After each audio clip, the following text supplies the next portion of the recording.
Okay, it's June 15th, 2009. We're back in the office of Mike Trotter and picking up the story in the mid-70s. And, you know, I was kind of surprised to see your name not associated with the city charter reform in the mid-70s, given your experience with Good Government Atlanta and so forth and so on. But what do you know about that process?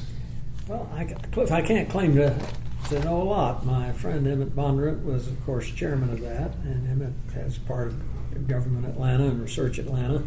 And Tread Davis, who was also part of Good Government Atlanta and Research Atlanta, was one of the, may have been the secretary, if I recall correctly, on it. And they had enough of us, and our groups were well represented, though I think it's not that our group was selected, but the individuals were selected because of their knowledge and ability. Say a little bit more about Tread Davis, because you mentioned Emmett Moore last time, and say a little bit more about him. Well, Tread was one of the lawyers who was counsel to the Atlanta Commission on Crime and Juvenile Delinquency, headed by Judge Bell. One of the younger lawyers. He was about the same age, maybe a year younger than some of us. Tread was worked at Hansel Post. I think he'd gotten a advanced degree at Harvard Law School. I don't remember where he went to undergraduate to law school. Was he at Harvard when you were there? I don't think so. Okay. I don't think so. And Tread was very thoughtful, guy with good insight into problems, good balance on people, and he and Emmett, I think, were both on the Charter Commission, and in Duke, he was the first president of Research Atlanta, if I recall correctly, and he went to Washington with the Carter administration, and then came back to Atlanta. I think he's been active in a number of things since, and I believe he's still a partner, perhaps counsel to the McKenna Long Aldrich law firm. Mm-hmm. You know, in one of your writings, you briefly mentioned another mid-'70s, early '70s development that members of the Action Forum were involved with, which is a difficult matter, which is the whole matter of Chief Inman. And, you know, maybe let's take us back to that event and that very complicated scenario and how it played out and the role of the Action Forum, among others, in that whole story as it unfolded. Well, my recollection is that Emmett and I were both on the board of the Atlanta Crime Commission at the time. And Dillard Mumford was then the chairman. And I think Dillard had gotten involved with talking about black crime in Atlanta, this and that. And we were... some of us were unhappy with him because we thought that wasn't a proper way to characterize the problems, the serious crime problems we had. And they decided to change the fiscal year of the Crime Commission because it was coming under the United Way, and it was at the wrong half of the year, ended at the wrong time. And so the nominating committee came forward with a recommendation that Dillard be reelected for an additional 6 months. And Emmett and I thought that suggested that we were blessing his commentary on behalf of the commission. I had written him a very a stiff letter about it, as I recall. In fact, it might have gotten in the paper.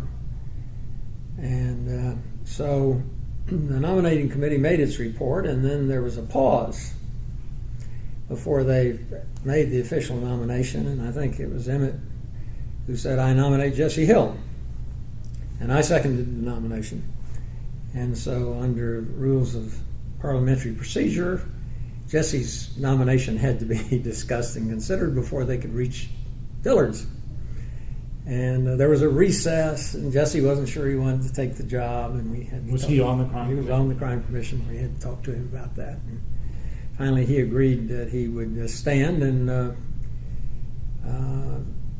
I believe it was Ivan III who cast the decisive vote I know Tread was on the commission at the same time. Tread voted with us, Emmett and I and some others, and it carried by one vote.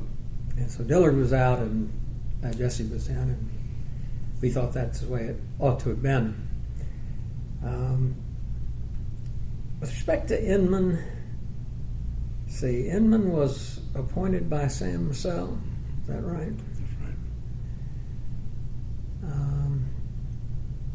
And he obviously was a lightning rod for all kinds of problems and complaints and difficulties. And I'm going to have to confess to you, I don't recall exactly what the action forum did about Inman. I'm pretty sure we discussed it, and I'm pretty sure we decided that we needed to find a way to ease him out. Of course, that was the point, wasn't it, when Maynard appointed Reginald Eves. Eventually, yeah. There was Maynard appointed a committee, as I recall, to review the qualifications of the various prospects, and I think the committee recommended somebody else, and I couldn't swear to it, but I think they did. And Maynard appointed Reggie instead, and there was a great deal of unhappiness about that. It wasn't thought. You shouldn't have had the committee and had them go through the whole exercise and then ignore their recommendation. And a lot of us were concerned that he wasn't the right person for the job. Let's go back to the Crime Commission, which was what precisely?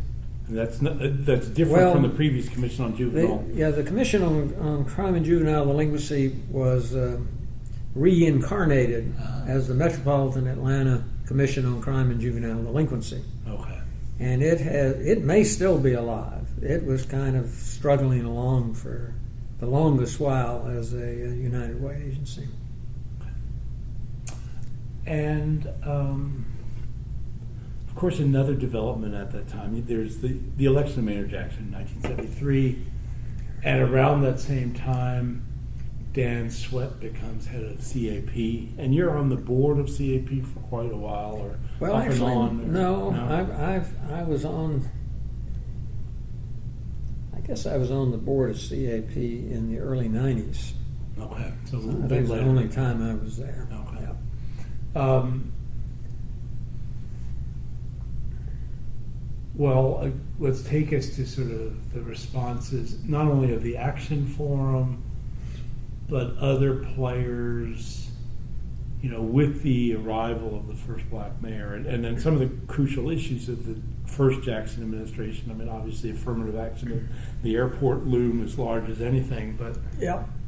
and it comes after the campaign too. A city too young to die, as MSL's.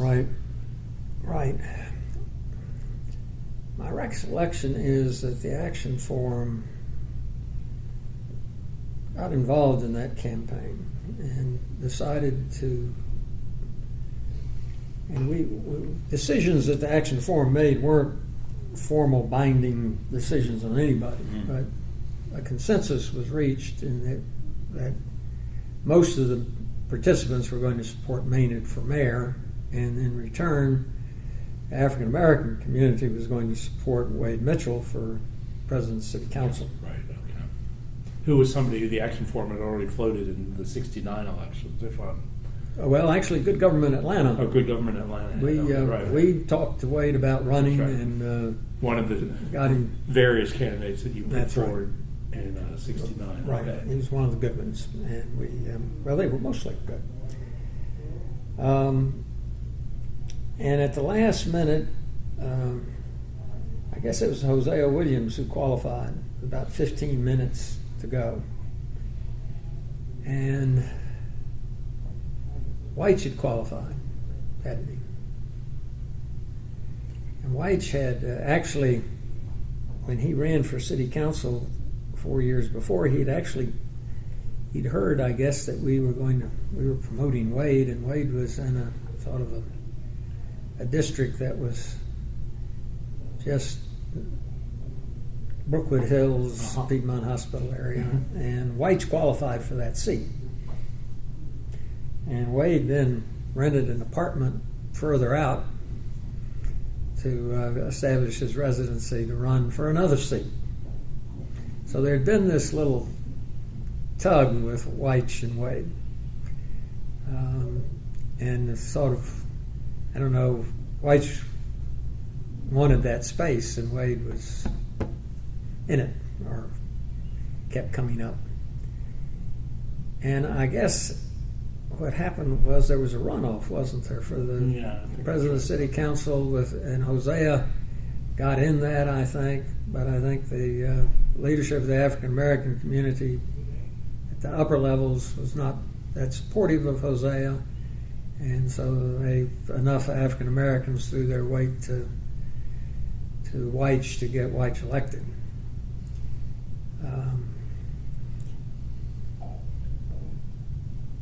And I think there was a feeling it was time to move on. A lot of people were mad at Sam for the negative campaign he ran and the difficulty that was creating for development in Atlanta. There were some of the large insurance companies were reading the ads and hearing the noise and saying, well, maybe we don't want to lend money to John Portman to add on to Peachtree Center if this is the kind of problems we've got in Atlanta. So Maynard got elected, and the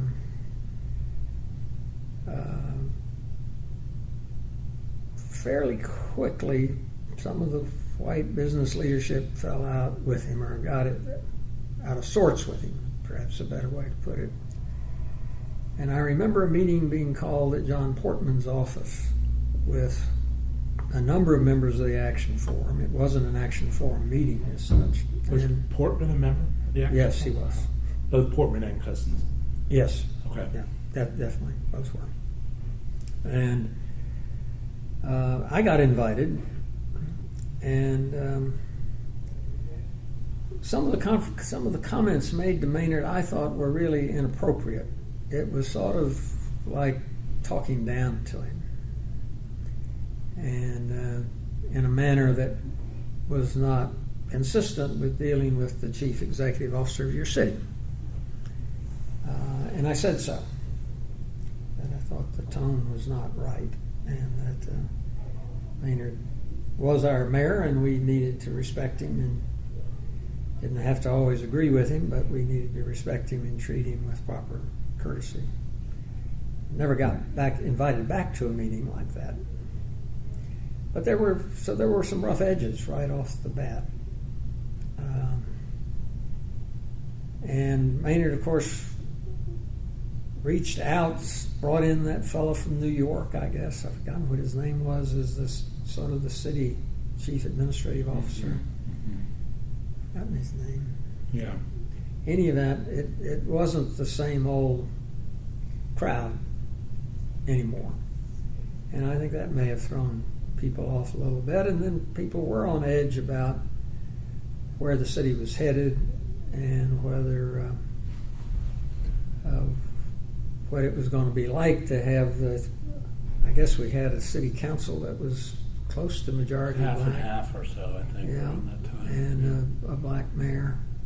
And I remember at some point in there, the newspaper ran a series about the future of the city, and I can't remember the title, but it was sort of a stark. Well, a lot of people were worried about it. Didn't know which way it was going to go and whether it could really be run and managed effectively. And So then the question is, what role did you or other people who you might characterize as bridge builders play in that first Maynard Jackson term? Who were the people who were, what kinds of things were being done by whom to kind of make it work? Well, Action Forum was certainly a major focus, if not the major focus of those efforts. And we certainly met and talked about the individual issues as they came up. The airport was certainly one of them. And I disagreed with Maynard about how he went about doing that, because there had been an affirmative action program in place, and it essentially required that the the organizations that were dominated by whites had to integrate, had to have African who got jobs at the airport, had to have staff and at a senior level who were African Americans. And I thought that was the way to go. Mm-hmm.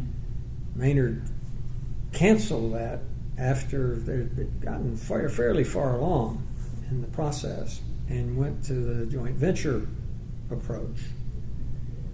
And the joint venture partners were often not from Atlanta, although many were from Atlanta, but a lot of them weren't from Atlanta. And so all of a sudden we were helping people in Detroit and wherever, and people who'd been hired in advance to African Americans in Atlanta were being let go because they had no job in the organizations that had hired them. And I thought it was a mistake, and it would have been better to have stuck with the more traditional approach to it. Obviously, it got built and on time and on budget. I don't know anything about how the budget was constructed and whether it was generous to begin with, and the time schedule, whether it was generous as well. But it worked out, and we got it built, and it was a great thing for Atlanta. Okay.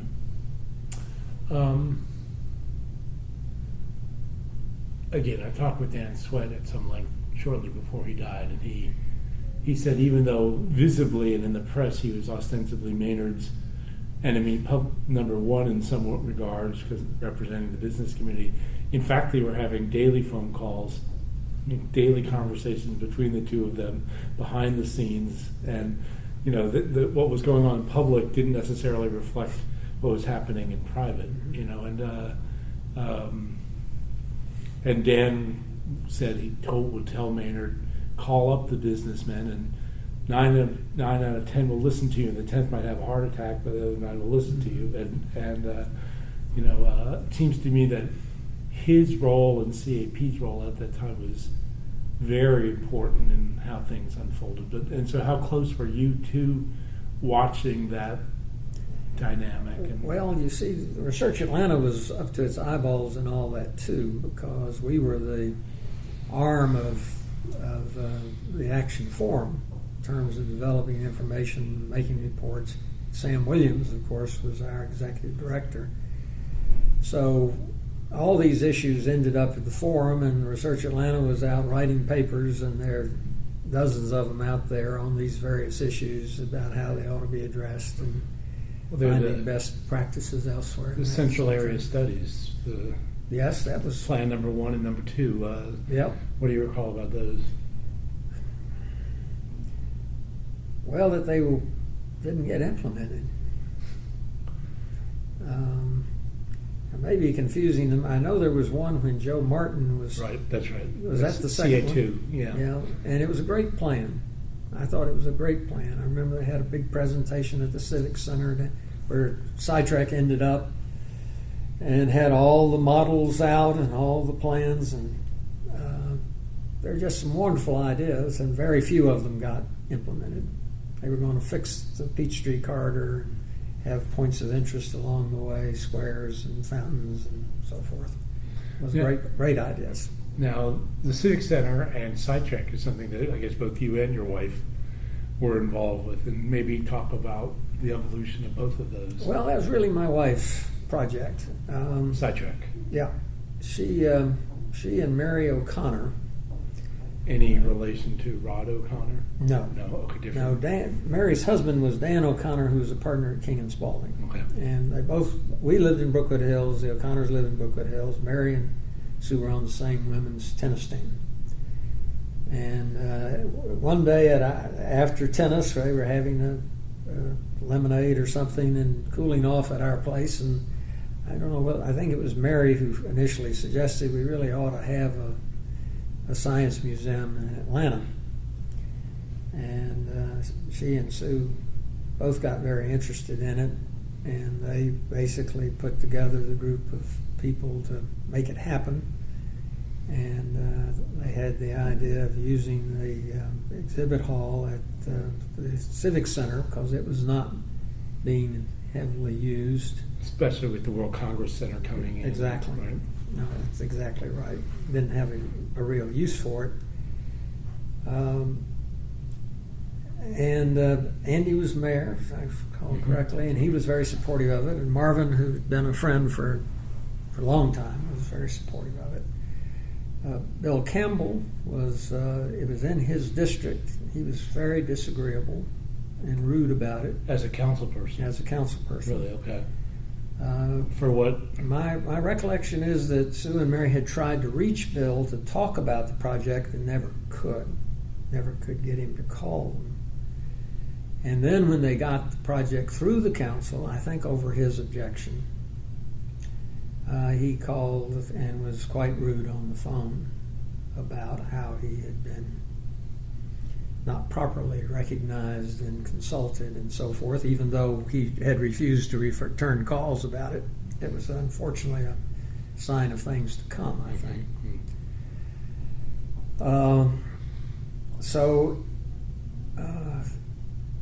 Sidetrack, I mean, Sue and I went to museums. We went to one in Toronto, we went to one in San Francisco. We went and toured and looked at quite a few, as did other people, and came up with ideas. And they put together a board and got the lease, and we're off and running.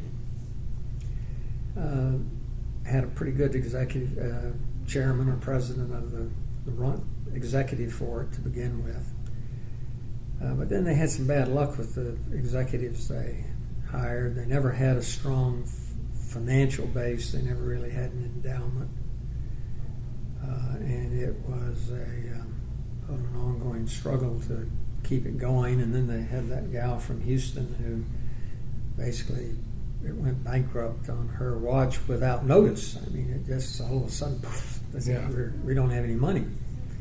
And then the fellow who had been Secretary of State, the young man who was appointed Secretary of State by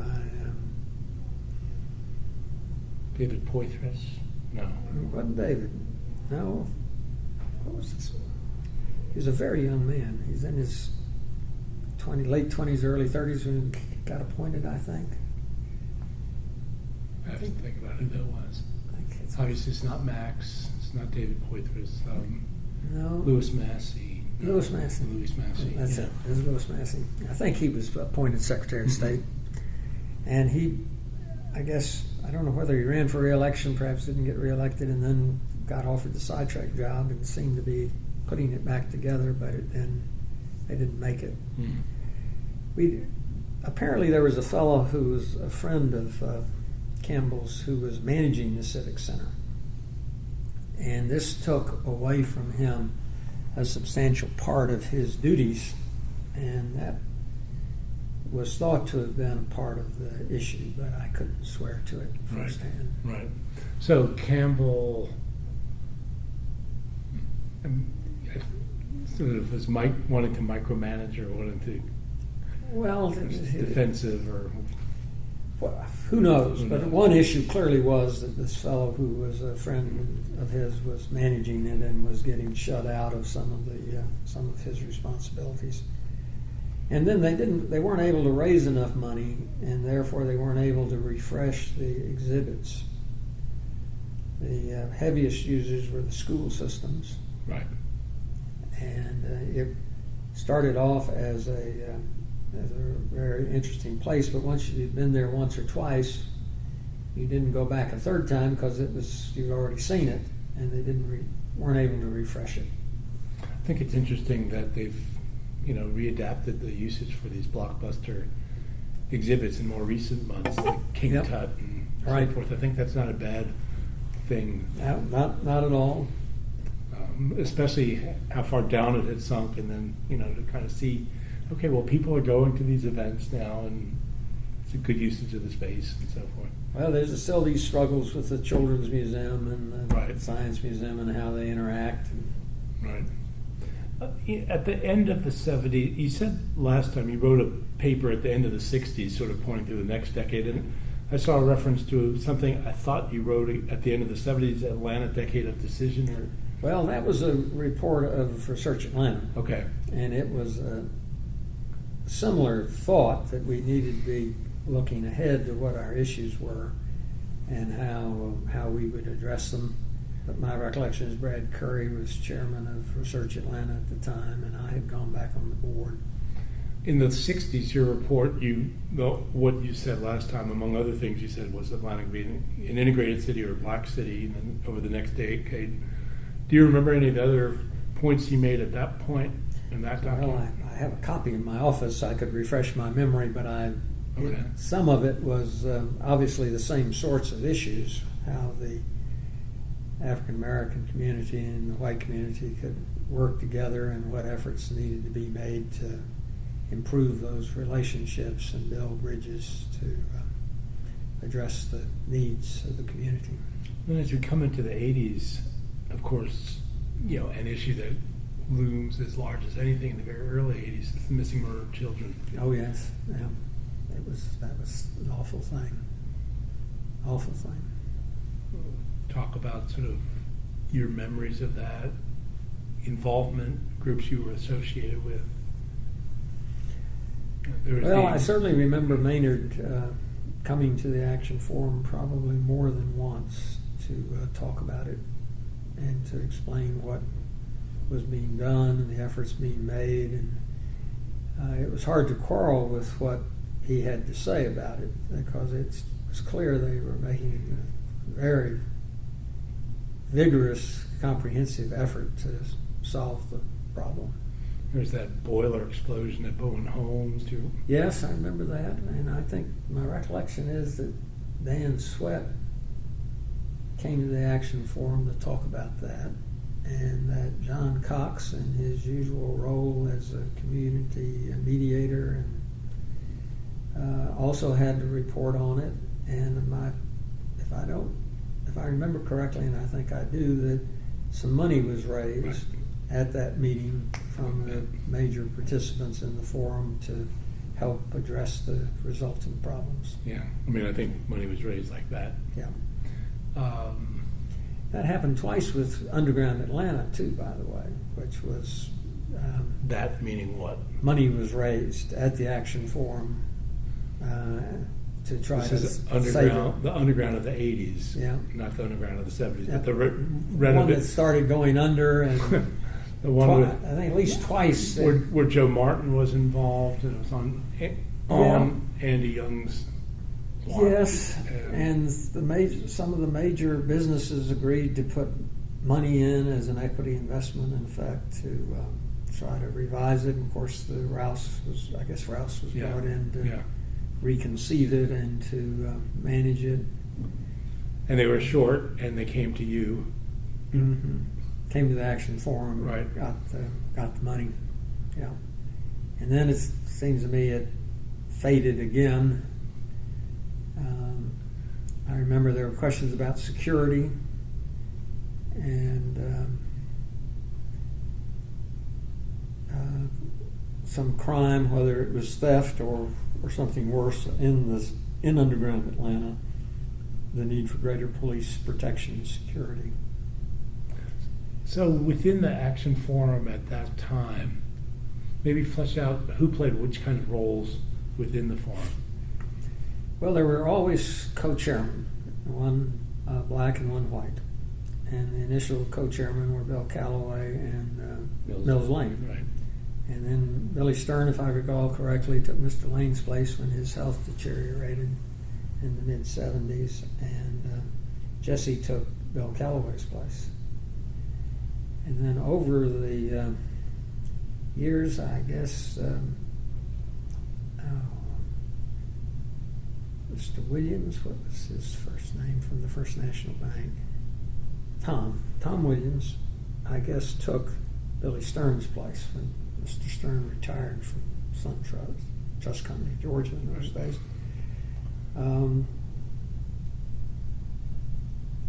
And I'm not sure whether Herman Russell was ever a co-chair or not. Mm-hmm. We have the list, could consult it. Felker Ward was the co-chair at one point, I think with Bob Holder. Mm-hmm. And the black and white co-chairs didn't change necessarily at the same time. Right. You mentioned Mr. Cox's role as a sort of mediator. Well, John and I were officially the co-secretaries. from the beginning. And I actually kept the minutes because I was a lawyer and that was part of my trade. I had the facilities and the support to do it. John was a remarkable resource for the community, and I just like to go back a little bit. I think I mentioned last time that we had hired John to be the executive of the Youth Services Council. Right. And from Ohio, you said. Yeah, I think he was then in Ohio. And he was the first African American to hold a department headship in the city government. And he had an office at City Hall. And one day, Rap Brown and his colleague, what was the other? Stokely Carmichael showed up to pay John a visit in City Hall. And really? At his invitation. And it really got things exciting. There's a lot of unhappy people about having Stokely Carmichael and Rap Brown as guests in City Hall. John's response was, and I thought it was clearly correct, he said, if you're worried about what these fellows are up to, you at least ought to talk to them and find out what it is they are up to. And you can't help deal with problems unless you know what they are. And the mayor stood behind John, and he did what he did for the better part of 20 years. If there was a problem and it involved relations in the black community or between the black community and the white community, John, as much as anyone, was the man on the line trying to work it out, finding solutions, working with Dan Sweat, in some cases working with others. He went from that job to be the executive director of the Butler Street YMCA. And in the 1969 city elections, I introduced Tom Beebe, who was a candidate for the school board, to John. And John, as was often true in those days, the Butler Y had a network and had people who could reach out into the black community and help mobilize political support for candidates, which John did for Tom. Mm-hmm. And Tom was very impressed by John, and he had the foresight to realize that he had to have an integrated staff at Delta Airlines. They had a rule at Delta, if I recall correctly, that you couldn't get a senior job if you hadn't come up through the ranks. And so since you had no black executives in training, you had a hard problem getting one to up higher.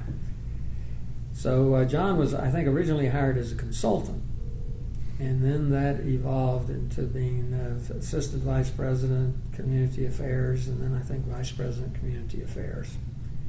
And he also helped Delta in their relations with other cities, because there were a number of cities that had black administrations that were important American cities. Philadelphia, for instance, would be one. And I don't know if I told you this story that Ron Allen told me on one occasion. He and John had been, I think, to Philadelphia. They'd come back quite late and had decided they'd go to the office and check their mail or whatever before they went home. And as they came into the entrance to the office, Delta offices, the guard said, "Hello, Mr. Cox, how are you? Glad to see you." And then he turned to Ron Allen and said, "May I see your identification, sir?" And Ron said he was kind of taken back by that, and John said, "It's all right, he's with me." That's funny. And they walked on in. That's funny. Ron said that told you a lot about John Cox. I guess I didn't know the story of how he got to Delta, but there it is, and it's through the Beebe connection. Yep. And you probably know John. A fund was put together to honor John on his retirement from Delta at Morehouse, which was his alma mater, and that was Ron Allen and Charlie Loudermilk, Larry Gellerstadt, me, Lyndon Wade, Jesse Herman, and one or two other folks, and we raised $50,000, I think, or so, and then the Delta Foundation contributed $50,000 or more, and we were able to put together a fund of over $100,000 to create the John Cox Prize and Scholarship at Morehouse, and the prize was to go to the junior who had shown the greatest interest and commitment to improving the community, and it carried with it a scholarship for the last year at school. Also, in the early '80s, I mean, you've been involved with the schools for a long time, since the Letson The 69 election. 69 election at least. Yeah. But I gather in the early '80s, was when you began to, continued at least to run slates, and certainly were active in school-related matters. 10 years before, the Atlanta Committee for Better Education. Well, actually, there was a gap in there. I think when Dr. Krim was brought in as superintendent, Right. He obviously had splendid credentials and was a charming, able man. And the school board, Tom Beebe had gone off, and I guess Frank Smith, who was the head of IBM's, some of IBM's operations here, came on in his place, and then Bill Van Landingham from C&S Bank replaced Mr. Smith, and there was some racial balance on the board. It was predominantly African American. But June Kofer was on. Yeah, June Kofer was there, and Mitzi, what was Mitzi's name? Oh, yeah, Mitzi Gaynor? No. Mitzi, yeah. She lived in southeast Atlanta, was white. Joe Martin, of course, was on for 16 years, I guess. And he's on in the early '80s, yeah. It was a balanced board, and it was a pretty good group of people. And Waymer later on. Yeah, Bob Waymer was there. Of course, he got into trouble. Yep. And I think we also went to sleep after the hubbub of the '70s and the integration and the plan for the administration and so on. Yeah, the new administration was in place, Okay. and we all sort of assumed, well, it's probably going along okay. And then, of course, when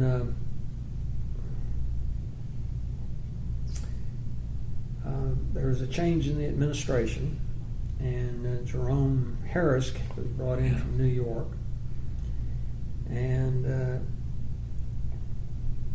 I've never heard his side of it, but certainly the other side of it was that he was a very disruptive, difficult, arrogant, heavy-handed guy.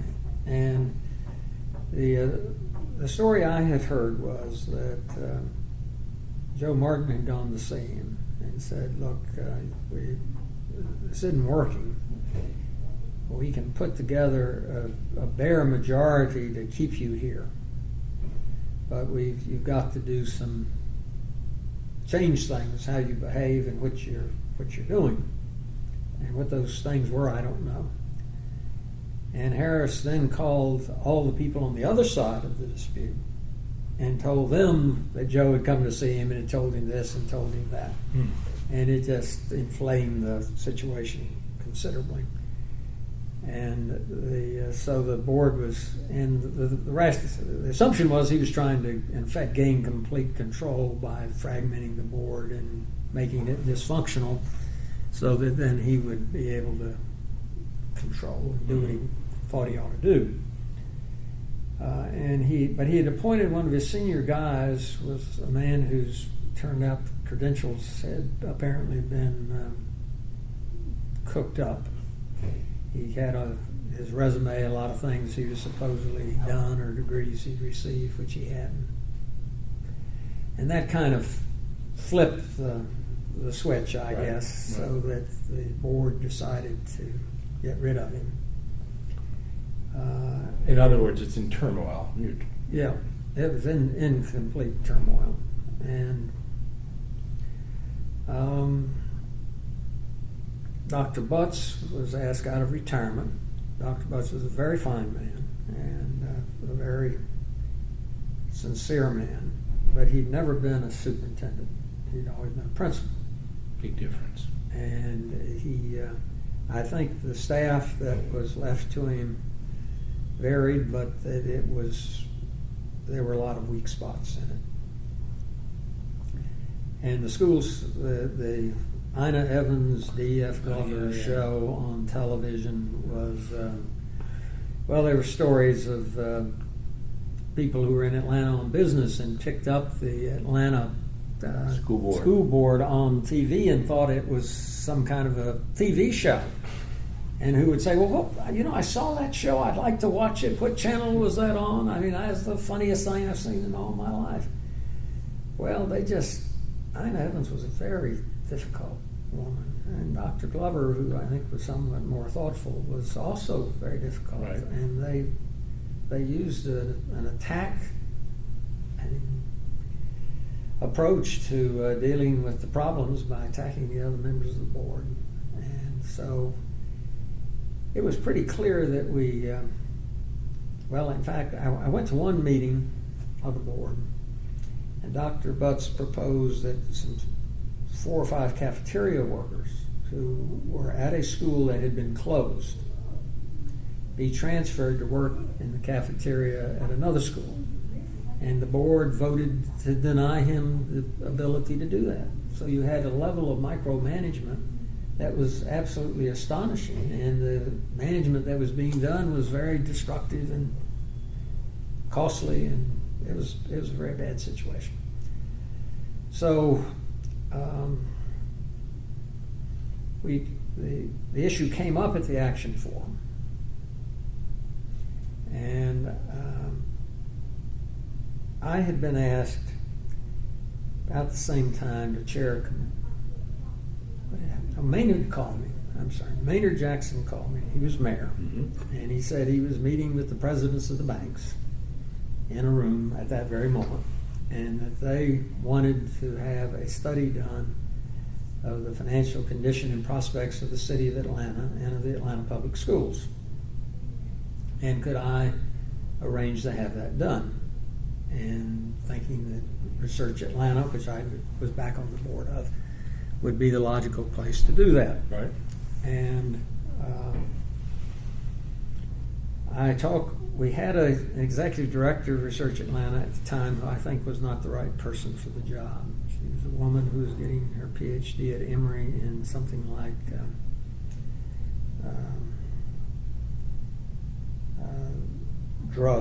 something to do with the drug problem. And that was her primary interest, and she had hired as staff people other PhD candidates who were complaining they weren't paid enough, they didn't have that working for us was getting in the way of their getting their PhDs and writing their theses. So not exactly who you really needed there. And I did not feel that she or anyone on the staff was qualified to do the study. And so I proposed that we hire staff specifically for that purpose and do it. And I was told to mind my own business, that you were told by whom? Well, by the director. Majority of the board and the director, I guess, that they didn't want to. They backed the director. Okay. And I said, okay, well, we'll just do it someplace else. And Raymond Riddle was then president of the chamber. He's a member of the Action Forum, and I talked to Raymond about it, and we agreed we'd move the project to the chamber. And I hired a fellow named George Pyne, Pyne, who was a graduate of Brown, my alma mater, who had come to Atlanta because his wife had gotten a job at CNN, I think. George subsequently was Sam Williams' assistant at Peachtree Center, and then he became the head of NASCAR's promotional operations, and has moved on now to something else. But he's a very, very effective guy. He'd been a tackle at Brown on the football team. He was a big guy, a very imposing, strong personality. He did a fabulous job. And we raised money. I remember Genuine Parts and Delta, not sure who else, put in $5,000 apiece so we could pay George. And So, and I set up a committee that involved some people from the chamber, some people outside, and we did the report on the financial condition and prospects of the Atlanta Public Schools. Never got around to the city. The schools were enough. Yeah, right. So I had developed a good deal of knowledge about the schools, current knowledge about the schools and their situation, the process of that. So I raised the issue with the Action Forum. And there's a strange response. The African American participants were sort of arm's length, let's not mess with this. And the whites were all saying, well, this is a black problem, and if we stick our nose into this, we're going to be accused of being racist, and because the schools are 96% black, and we don't think we ought to get involved in this. So we appointed a committee, and Owen Funderburg and Jesse Hill and somebody else to study the issue and come back and make a recommendation. And they did, and their recommendation was, well, we ought to set up a committee and study this some more. So the Atlanta not so much action forum. Not much action.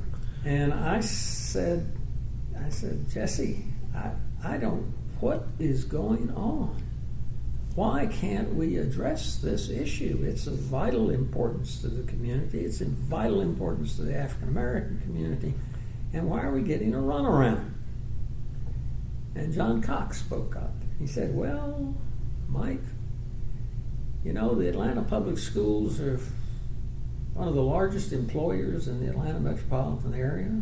They're the only one we control. We meaning the black community. And we aren't sure we want to have you guys messing around in this.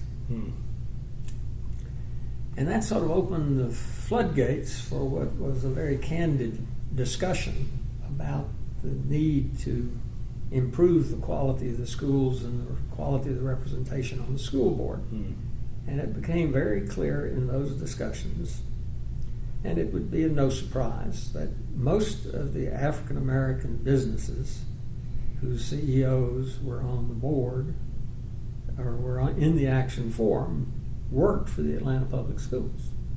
They're contractors, insurance, catering, you name it. The Atlanta Public Schools, for many of them, was a large employer.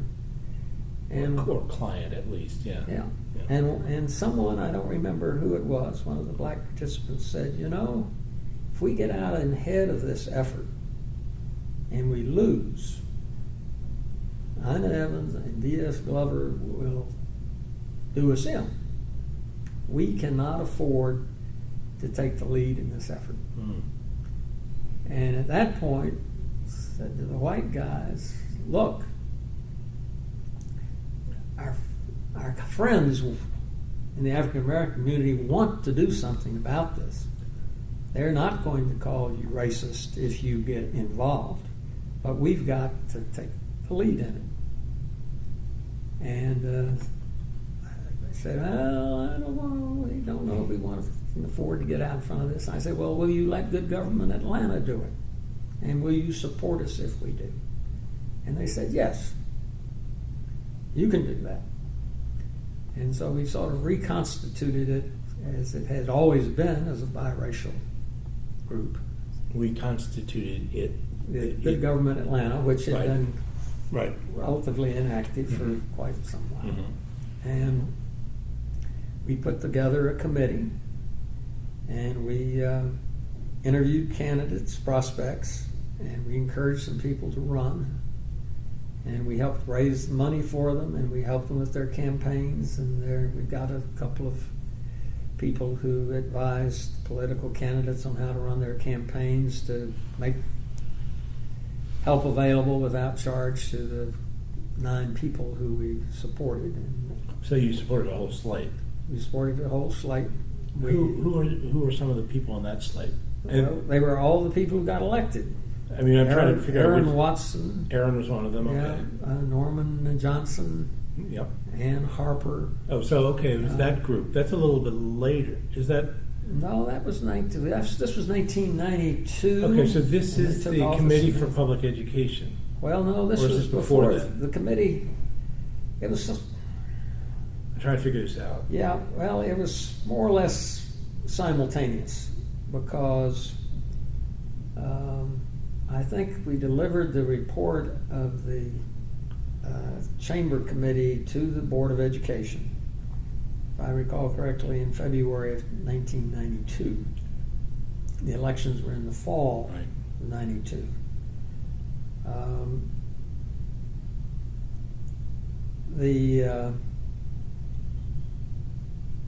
It was toward the fall before we got the Atlanta Committee organized. Of course, it was a recommendation of the Chamber Committee report that we organize the Atlanta Committee. We were to be a 501c3, therefore we should not be involved in political Right. activities. Right. And so we were not. However, However, Good Government Atlanta, which was an independent organization with a different board, was. and you're a member of Good Government Atlanta, the Action Forum, and the Atlanta Committee for Public Education, so it's kind of hard, you're Yeah. kind of wearing different hats at the same time. Well, I was indeed. And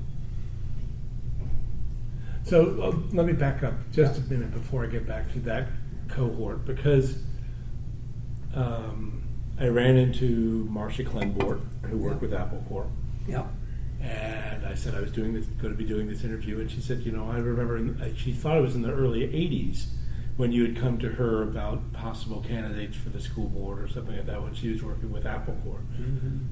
She wasn't quite sure about the dates, but she thought it was in the early 80s. In other words, sometime before this other development with the Ann Harper, Aaron Watson, Sadie Denard.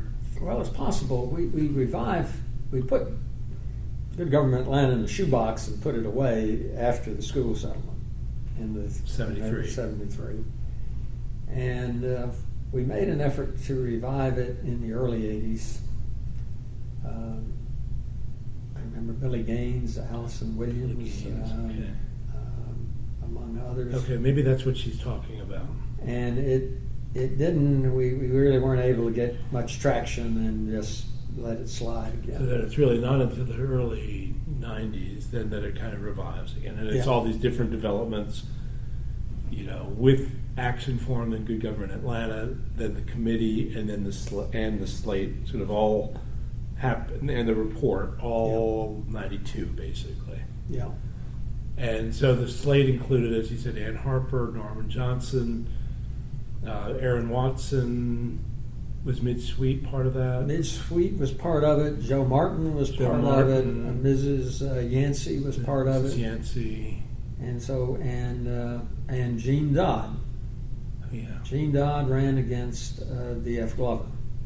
She was a retired school teacher. That's right. And I guess Sadie Denard was also there, or was she? I think Sadie was. Yes, Yeah. Sadie She ran was from the part of it. Southwest. So I Right. think we got the 9. Yeah. Okay. And we endorsed all 9 of those folks, and we did a major mailing on the north side of Atlanta because we were mostly, and we got a group of prominent north side citizens to endorse the slate, and we sent every registered voter and at least one postcard urging them to vote in the city school board elections and to vote for these particular people. In any event, they got elected, and they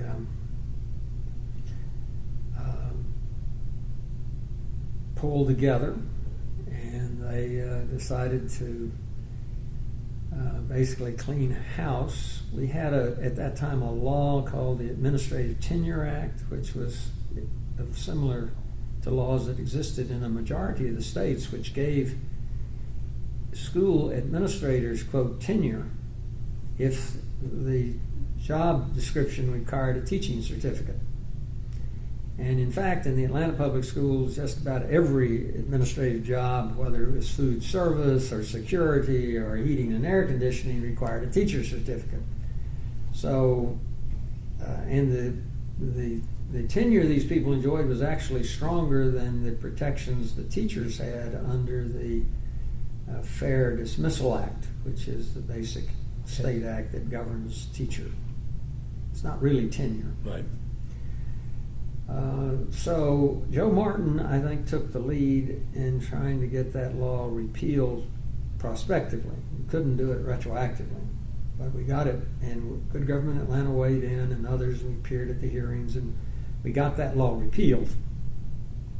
So it was then possible to remove school administrators going forward, but you still couldn't. The others, people who were already in place, were protected Until they retired. until they retired or quit. So the school board decided to buy out the contracts of about the top 10 or 12 people in the school system and replace them all. And they really needed to, because while there were still some competent people, there were some who really did not know what they were doing in their jobs, and it was bad. So they did that. They hired Dr. Canada. He brought in this group of people from all over the country, and if my recollection is correct, within 12 months, virtually all of them were gone. And they had quit for a variety of reasons. It was too difficult. The people on the ground had said, well, we've seen people come and go before. We can outlast you. We're going to do what we want the way we want to do it. And people saw pretty quickly that it was unmanageable and left. There are only one or two that survived. And as Dr. Hall told me, well, Dr. Canada was out looking for a new job from about the end of the first year he was here. He was away all the time, giving speeches in Oregon and wherever, improving his profile and his relationships and trying to find a better job. So the school board, I think Norman Johnson, Aaron Watson, Ann Harper, were, among others, were very, very smart. Norman understood how the educational administrations and networks worked, which I don't think anyone else really did. I remember the first time, under the Fair Dismissal Act, when a teacher's contract is renewed for the third time, really the second time. You get an initial contract, it's renewed at the end of your first year, it's renewed at the end of your second year, you come under the Fair Dismissal Act. And the Fair Dismissal Act certainly permits the school systems to terminate teachers who are not doing their job. And I thought Roy Barnes' effort to abolish that was totally misguided because it's totally unnecessary. The law was there, it was the will and the knowledge to execute the law and apply it that was missing.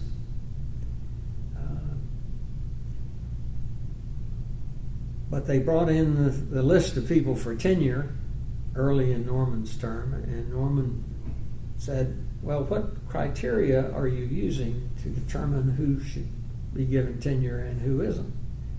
To which he said the response was basically, what are you talking about? And he said, well, what criteria are you applying? And they said, well, what do you mean by that? He said, well, for instance, do they come to work regularly? And then he said, well, tell me this, how many people who we employed 3 years ago who are still here are on this list? What percentage? 100%. Yeah. He said, so you have no criteria, except they're still here. And he said, we need to have a criteria. And they started to implement the criteria. I remember the woman who was head of human resources got invited to an Atlanta committee meeting, and we asked her about what she was doing. And she said, well, he said, we have this problem of people who are, quote, on disability. And as a practical matter, once they go on disability, for whatever reason, they never come off. There's no follow-up. No one ever calls and say, are you better? Have you gotten over what it was? They just got paid. And then the attendance among many of the teachers was very poor. So they had a big item of substitute teachers and you had a lot of teachers who were absent far more than you could possibly justify. And of course that has a completely disruptive effect on the educational process. And we kind of, now I guess, let's go back to the school board. We had that school board together for basically 2 years. And then we had, they hired Dr. Hall. And some people chose not to run for re-election. We had some turnover. And Dr. Hall has come in and on the whole has done a very good job dealing with what was a terrible situation. Betty Strickland was the interim superintendent. She was an old line Atlanta teacher and administrator, and I think she did a good job. But she was only there about a year. Dr. Hall's now been there 10, 12 years. 9 years, yeah. Perhaps. Yeah. A long time now. Yeah, 9 or 10 years. It's not all roses, however. I'm well aware. I have kids who graduated through the school system. Now, the issues were numerous, obviously, but one had been the relationship between the board and the superintendent, and the issue of micromanagement, and just the bickering and backstabbing and so forth that went on the board level. What were some of the other sort of central concerns of the Atlanta committee, when you formed? Well, yeah, let's come back to that for a moment. Yeah. The chamber report recommended that an independent organization be established, and An independent, meaning school to support and monitor and encourage improvement in Okay, school so systems. this is the report that you had been centrally involved with, I was chairman of the committee. and this is the one that was not done in action form but came through the chamber. That's correct, but we also reported on it at the action forum. Right, okay. And the reason we did that was we thought that as opposed to having the chambers at the Atlanta Public School Committee do this, because the chamber was viewed as being obviously an arm of the business community and a white controlled and dominated organization, we thought this needed to be more independent from the chamber. And we got an excellent group of people who agreed to serve: Jesse Hill, Herman Russell, John Cox, To Lynn serve Wade, on the, board of the Atlanta Committee. okay. And Raymond Riddle, John Clendenin from Bell South, Marshall Hahn from Georgia Pacific. It was really a top-notch group, and that was partially because of the tight relationship of the Action Forum. Sure. In fact, we'd gone to the Action Forum and said, we need some of you to be on this board, and they agreed to serve because everyone agreed this was of paramount importance to the future of the city. We hired as our first executive director a young man named Al Abrams, who was from Macon and who worked for the Chamber of Commerce in Macon, but was a member of the State Board of Education. And this is quite extraordinary. He's a black man, late 20s. Oh, he's on the state board already. Yeah, he's already on the state board.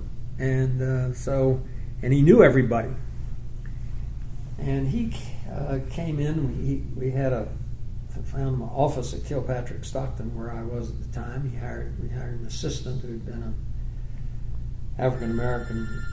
young African American woman who was, I'm just going to let that ring, I think. Let me just see what it is.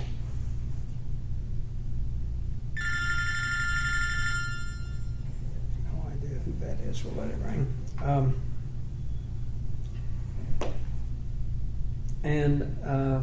The first thing Al did was he went to the State Department of Education, where he knew people, and talked to them about the city of Atlanta. And they told him, we never see anybody from Atlanta over here. We're across the street, but we have no relationship with them whatsoever. They ignore our rules and regulations regularly. They are penalized financially for doing so. And It's just as though we weren't both here. So he went and talked to Dr. The then superintendent, Dr. Butts, and Dr. Butts' executive assistant went across with Al and got introduced to the top people of the State Department of Education. And it was really the first time they had met in a long while. It's just astonishing, really.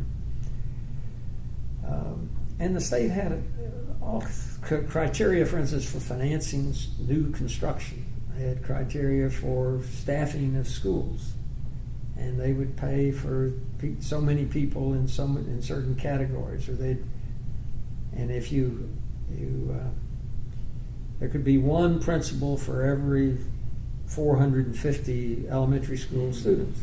Well, Atlanta had something like 113 schools for about 50,000 students. And we had dozens of elementary schools that had some even fewer than 200 students, but all below the state limit. So no money to build or reconstruct or remodel such a school. You got paid. They would take the total number of elementary school students, divide them by the number. If it was 450, that's how many principals the state would pay for. Well, we had probably twice as many principals as the state would make any payment for. And it just went on and on and on through the whole thing. So we were being shortchanged, or by ignoring the regulations, we were not getting the kind of money that other school districts were getting. So Al was on the job for, I guess, 9 months, perhaps, give or take a few, and got offered a really good job in Macon. He's a little homesick, and he decided he'd go back home.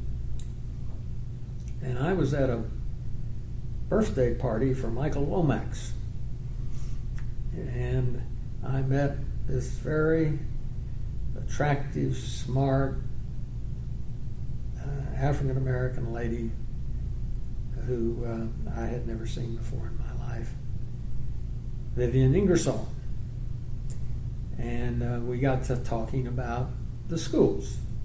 And it turned out that Vivian had taught German at Spelman, I think. She was a dean at Wellesley. She was a dean at Harvard. She was the director of educational research at the Department of Education in the state of Massachusetts. She knew everything about the schools, and she knew a lot about Atlanta. And her husband, John, was a development officer at Emory, may have been head of it. And John had been at BU and had been at Emory before, went to BU, I think, and had met Vivian in Atlanta. John was white, Vivian was an African-American. They were a really remarkable couple. And I called Tom, that was a Friday night, I called Tom Cole, who was chairman of the Atlanta Committee, the next morning. He said, I think I found the person we need. And we were able to persuade Vivian to drop her consulting business and to come on board. And she did a fabulous job. I think there's a constant balancing act where you're trying to be constructive, trying not to be co-opted. And that's the great tendency, not only for organizations that are supporting the schools, but also the school board members themselves. They come in as critics, but then after a while they're criticizing themselves because they have become the schools. And maintaining that balance where you can continue to be constructive, positive, but objective and critical where needed is a great skill, and it's very hard to maintain. But Vivian was able to do that, and I think we had several events where we brought in people from around the country and brought in people from the schools, and they could go to this room and talk to people about construction. They could go to this room and talk about language instruction, so forth, to try to help improve the knowledge and quality of the personnel Where did the committee intersect with either the magnet school movement or the charter school movement? We did not really intersect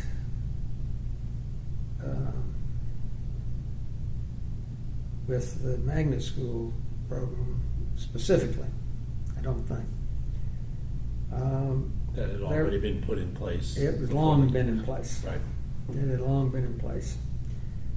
The charter school system, there was a good deal of controversy about. And a paper was prepared on the subject, and I think it was never released. A paper by the committee. By the committee, by the staff of the committee, yeah. Certainly the most important contribution, we urged the schools to adopt a policy of not promoting children beyond the third grade if they could not do math and read at the third grade level. And the school system officially adopted that as their formal policy. We've done a paper on it and so forth. We had a public symposium on it at the Black History Museum, I recall, on Auburn Avenue. And that's probably what sent Dr. Canada to Oregon, because I think he knew that they were going to hit a roadblock. And it, of course, when Dr. Hall came in, my recollection is that the very first year, sort of midterm, she had the kids tested and found out that something like 75% at that point were not at grade level. And I think much to her credit, she instituted a wide-ranging program of extended day instruction, weekend instruction, summer school instruction, and was able to bring that number down quite a bit. And then I thought she did something that I thought was quite innovative and made a lot of sense. Instead of taking those kids who had not passed and sticking them back, peppering them in third grade classes with younger children, they created sort of third year and a half classes just for those kids where they could. Mm-hmm. So that they weren't, so to speak, infecting the younger kids on one hand, or being belittled because they had been put back and they were had younger kids making fun of them because they hadn't passed. And that they did relax the requirement on the math, because Dr. Hall basically said we can't fix them both simultaneously. We've got to work it. And let's focus on the reading. We'll pick up on the math and try to get it done. I just had a conversation last week with English teacher at Grady currently, and he told me that he had been at Banneker at some point, and there had been a riot at the school, and he remembered you shortly thereafter trying to recruit teachers, himself included, into the committee. And you had an analogy he recalled of different kinds of dogs. Does that ring a bell? There's this kind of dog, and there's this kind of dog, and there's this kind of dog, and maybe there was someone. Maybe else. it was somebody else. Yeah. He thought it was you, but he thought it was somebody after this episode that had occurred at Banneker High School to try to kind of. I don't know where Banneker Well, is. it's in East Point, I think, but I don't know. Must Maybe have been, I think it's probably some different organization. Yeah. Yeah, okay. Yeah. The relationship between the school board and the superintendent, I guess you kind of wanted the superintendent to have a freer reign and be less micromanaged in some ways. Sure. I mean, you could not effectively run it with the kinds of micromanagement that we had in the interest of the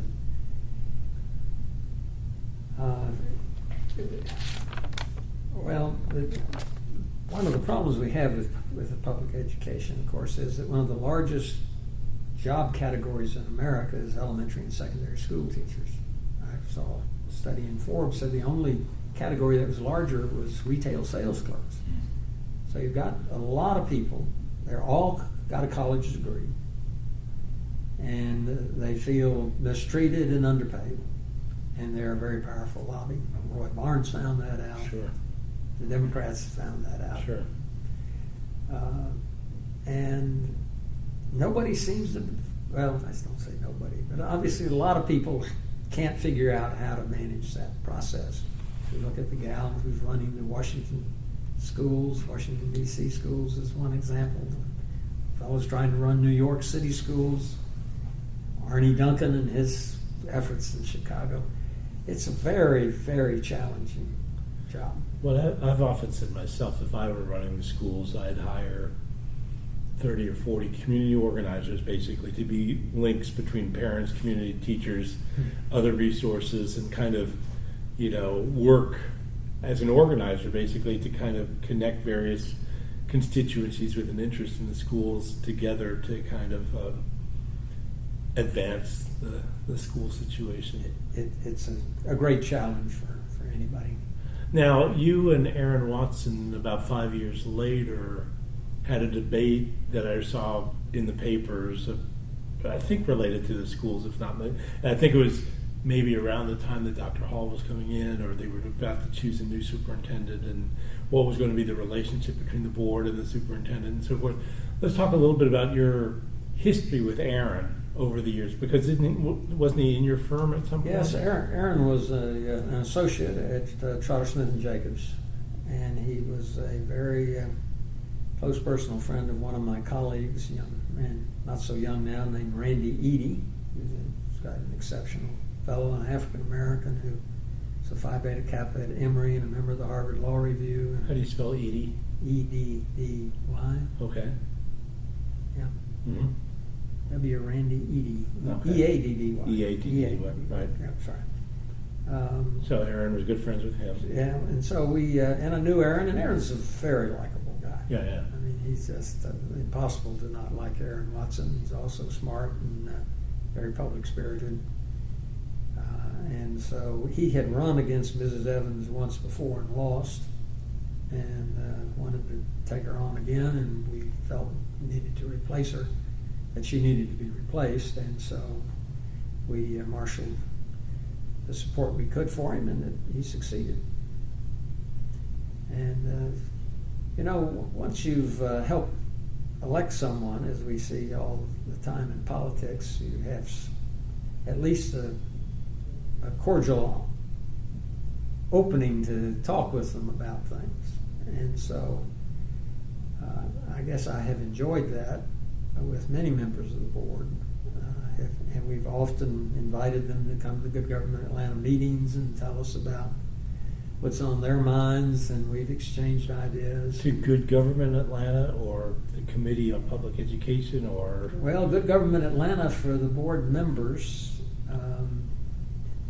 The Atlanta Committee dealt more with the administrators than with the board members themselves. And there's also the Good Government Atlanta Research Foundation, or is that something separate? Well, that was a separate effort that Ron O'Connor helped me with in the 97 elections, and there were a number of issues that we felt needed to be addressed, and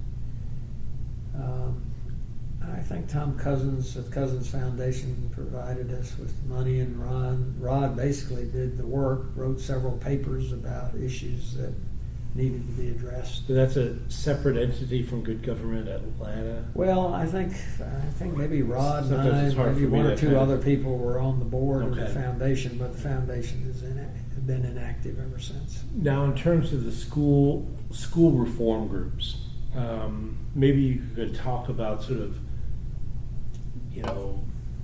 both sort of the outlook, the orientation, the approach of a range of groups. There's the committee, there's groups like Apple Core, eventually SINS.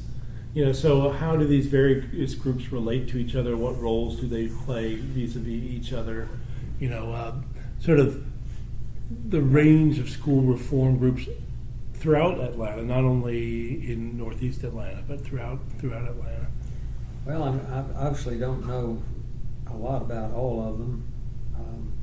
Apple Core, I guess, had been the one of longest standing, and I think had been a very generally a constructive organization. It had not been a political organization. I don't think it had gotten involved in recruiting candidates or electing candidates, and it had been if I recall correctly, started on the north side of town, perhaps by the junior league or with junior league involvement.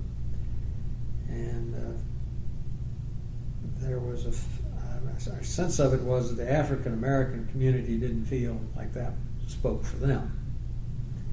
They made an effort to overcome that, and they had some African American participation, but I don't think they were ever quite able to shake the North side image and control. And there was another predominantly black school reform group too, right? Which name is I'm missing. I don't know. Okay. I honestly don't know. Okay. And then SINS and what other kind? SINS, of course, that's Council of Intel Neighborhood Schools. For the north, basically north side schools, and Mike Holloman and who was on the board? Is on the board, and gosh, why am I Harsh Kanane? Oh right. Yes, I know who she is. Yeah, she's from my district. Yeah, she's a fine guy, graduate of Brown.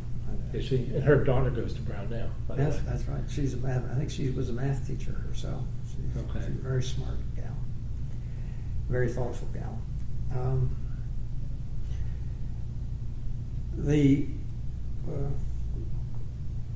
When we got the Atlanta committee going, it went very well while Vivian was there. And Vivian's parents were both elderly and ill. I think perhaps one of them had died, and she felt that she couldn't continue. And we then looked for a replacement, and the majority of the board picked, my name's getting so bad. His last name is Williams. I know it like the back of my hand. It will come to you. It will come to me. And he was the regional representative for the Secretary of Education, U.S. Secretary of Education, Stan Williams. Stan had been with IBM in public affairs, and he'd worked for Ann Kramer at IBM. But Stan wasn't available. It was going to be a year before he could come. We had a young Hispanic man who was really quite good. I think ended up at the Bell South Foundation, who was an assistant, and we kind of kept it going with him. But we lost a lot of momentum. And Stan was an excellent communicator, but he wasn't a knowledge bank. He did not know all about education like Vivian did. And so we were kind of out of step with what we'd been. And we'd been supported by the Woodruff Foundation, which had given us 2 grants, sizable grants, and we were able to raise other money through the Action Forum, primarily members. Greg Moronco was chairman for a while, was very helpful in that regard.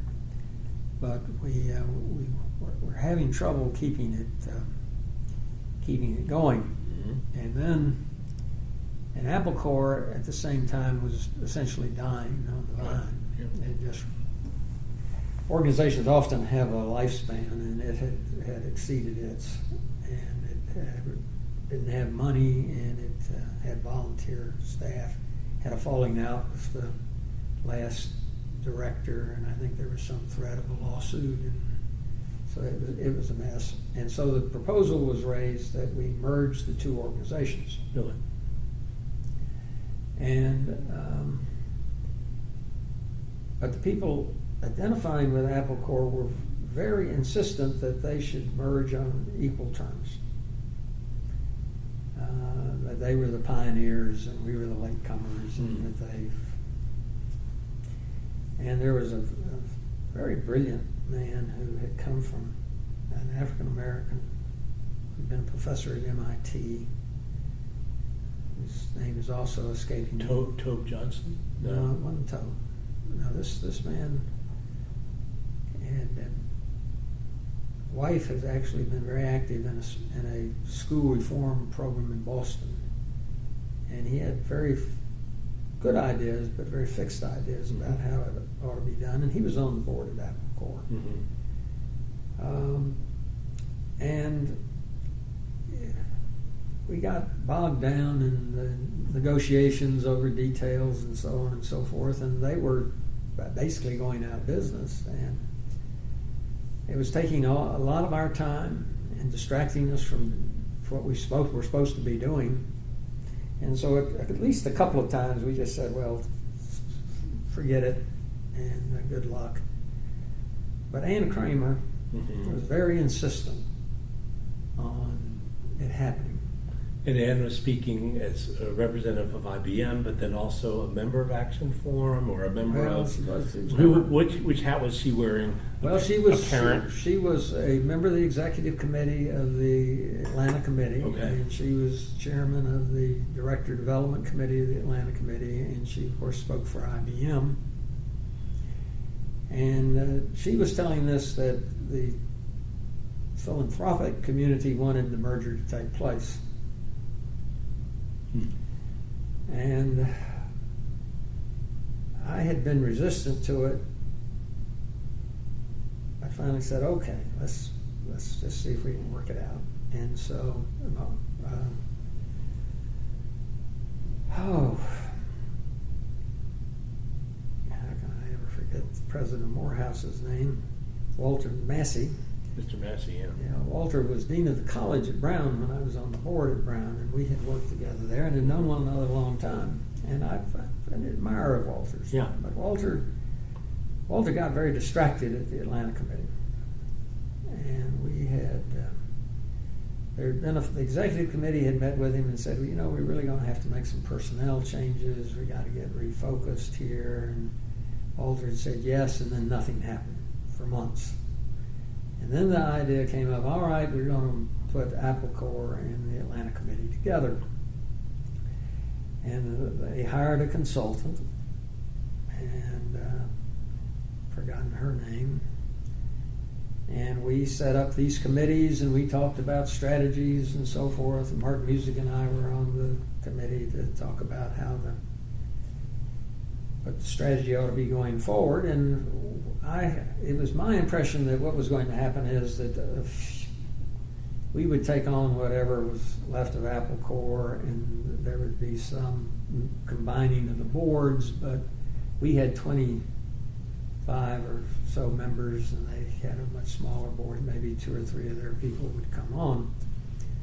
And we went to all this trouble. We met again and again and again. We prepared these written reports, and so we were to have a meeting at Morehouse to talk about the final putting it together. And when the notice came through, there was no agenda. And it came through very late. I thought, that's strange. What are we going to be doing? And Walter basically turned to Ann and said, well, Ann, who tell us about the new board? And they were basically going to dump about 20 plus of the members of the Atlanta Committee, and they were going to put an equal number of Apple Corps and Atlanta Committee people on the board. And it just knocked me flat. I said, how can this possibly be? This is never going to work. And how do you throw Carl Patton off? How do you throw the president of Urban League off, who've been very active in contributing members, and bring these other people on? So, and Walter had been out of town. He'd been having dinner with the Queen in London for BP, and on whose board he served, and I don't think really knew much about what was going on.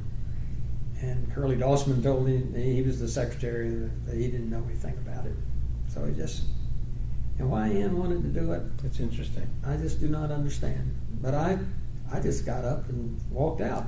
And as I was walking out the door, Walter said, Mike, are you leaving? I said, yes. I said, would you like to say something? And I said, well, yes, I think this is a terrible mistake.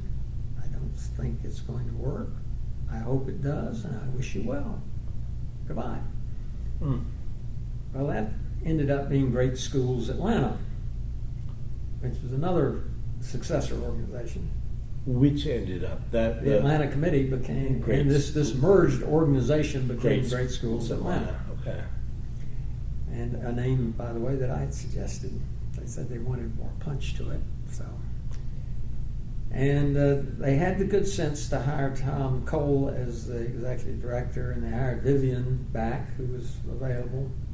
And they did one thing. They, with the support of the Atlanta Committee for Progress, I think it's called, that Pete Carell was chairman of, they got funding and they hired a study of the schools, which I think was done by an outfit out of Charlotte, who was smart, thoughtful people, and they, I thought, did a very good analysis of where the schools stood and what needed to be done.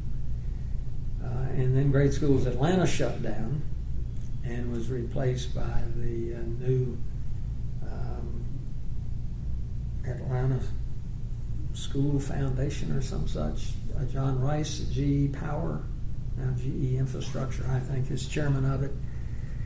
And they brought in a woman from Chicago, Hosanna Johnson, to be the executive director of it. They brought in a research fellow from Chicago as well, and they've raised a fair amount of money, and they're trying to basically do what I think the Atlanta Committee was trying to do, except they have a greater... One of the things the Atlanta Committee was asked to do was to be a conduit for money into this public school system. Was asked to do by whom? Well, I think there was a discussion about, for instance, the money that went for Project Grad, whether it should come through the Atlanta Committee or whether they set up a separate board for it. Okay. And we decided not to take it because we thought if we were funding major projects, it would make it more difficult for us to form judgments about them. Right. Makes sense. Right. And we had resisted that particular function all along, and I think that's one reason why some people thought it ought to be changed. Because they thought that maybe there should be an opportunity to monitor and be the gatekeeper for grants and things like that. Yeah. And the model in Boston, gosh, I'm so sorry I can't remember this fellow's name. He's really a very impressive man. That was the model he thought was very important, and he was one of the people who ended up on the board of Great Schools Atlanta from Applecore. Could probably go on and on about the schools, but let me shift gears a minute to talk about another group that formed, I guess, around the same time, the Metro Group. Yes. Yeah. The Metro Group was the inspiration of George Heery. And George felt that we needed something broader than the city of Atlanta to focus on. And George is an extraordinarily able, accomplished architect, engineer, planner. And he had a group of friends who he was able to recruit into an organization, and then they brought in other people. I was one of those other people, I guess, so I knew George. We had been neighbors in Brookwood Hills. And it did two things of some considerable note, I think. They focused on the things that George and many of his friends were best at, and that was infrastructure and engineering. What was the impetus for the group forming, or the mission? Well, I think it was a feeling that there were important metropolitan problems that were not getting addressed. Research Atlanta was fading from view, running out of steam as part of the life cycle of civic organizations. They'd really gotten bogged down. Didn't know what they were doing. They had hired. We'd had a contract with Georgia State which provided a minimum of 3 reports a year for about $100,000, and a place, and they hired our executive director, assistant executive director, paid him the whole thing. It was a fabulous deal. And we got some new people on the board, and they say, well, we need to have tech involved, we need to have Morehouse involved, so on and so we've got to cancel this deal with Georgia State. And we're going to need someone to run this who's not at Georgia State, so they hired Debbie McCarty, who's a very able woman. But they decided to pay her something like $125,000 a year, and she viewed it as that her job wasn't to do the work, it was to oversee the work. So all of a sudden you'd gone from a situation where you had 3 reports minimum, and we usually got 5 or 6 for 100, to 125 and nothing. And we had to raise additional money to pay for the reports, and it just didn't work. So Research Atlanta is spiraling. Yeah, research is spiraling, and the people who are on the board are nice, well-intended people, but they've been basically assigned to it for the most part. Right. Because they want to be, because their organization has a seat at the table, and you're our representative. And I had gone back on the board at the request of the president. I'm sure they see it differently, but I saw it that they were just sort of anxious to get at. Most of them, not all, but that most were anxious to be relieved of the responsibility for it.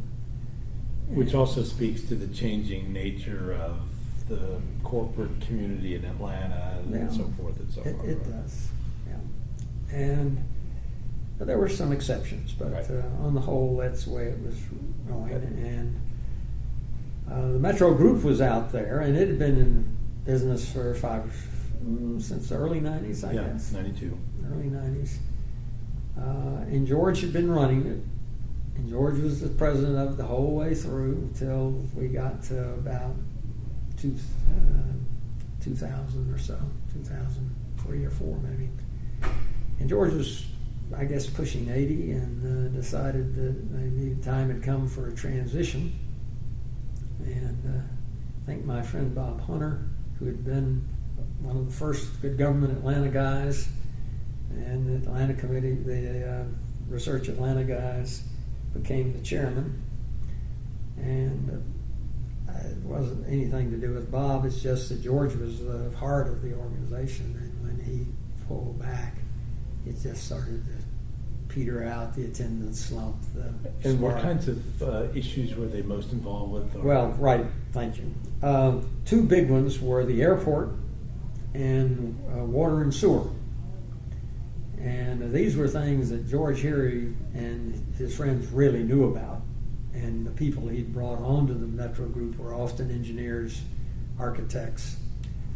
So they spent a lot of time working on that, and they spent a lot of time talking to the city about it. And I believe that they had a significant impact on the way the services were ultimately structured and rendered and the projects operated. Mm-hmm. So the idea was to make city government or make metro government more efficient, basically.